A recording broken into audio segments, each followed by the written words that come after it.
Hello, ഇന്നൊരു മോരുകറിയുടെ recipe കണ്ടാലോ? തേങ്ങയൊന്നും ചേർക്കാതെ സിമ്പിളായി ഉണ്ടാക്കാൻ പറ്റുന്ന ഒരു മോരുകറിയാണേ.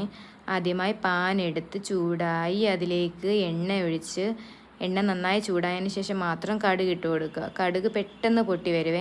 കടുക് പൊട്ടിയതിന് ശേഷം അതിലേക്ക് വറ്റൽമുളക് ചേർത്ത് കൊടുക്കുക. വറ്റൽമുളക് ഒന്ന് വാടി വരുമ്പോഴത്തേക്കിനും അതിലേക്ക് സവാള, പച്ചമുളക്, ഇഞ്ചി, വെളുത്തുള്ളി, കറിവേപ്പില എന്നിവ നന്നായി ചെറുതായി അരിഞ്ഞ് ചേർത്ത് കൊടുക്കുക.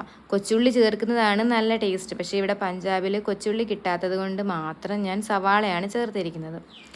അതിൻ്റെ കൂടെ ഉപ്പും മഞ്ഞൾപ്പൊടിയും ലേശം ചേർത്ത് കൊടുക്കുക. നന്നായി വാടി വന്നതിന് ശേഷം മാത്രം നമ്മൾ തൈര് ചേർത്ത് കൊടുക്കണം.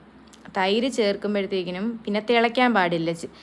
ചെറുതായിട്ടൊന്ന് ചൂടാവാൻ മാത്രമേ പാടുള്ളൂ. അപ്പോഴേക്കും ഗ്യാസ് ഓഫ് ചെയ്യണം. അപ്പോഴേക്കും നമ്മുടെ മോരുകറി റെഡിയാവും.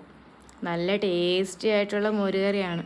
എല്ലാവരും ട്രൈ ചെയ്ത് നോക്കണേ, അഭിപ്രായം പറയണേ. Thank you.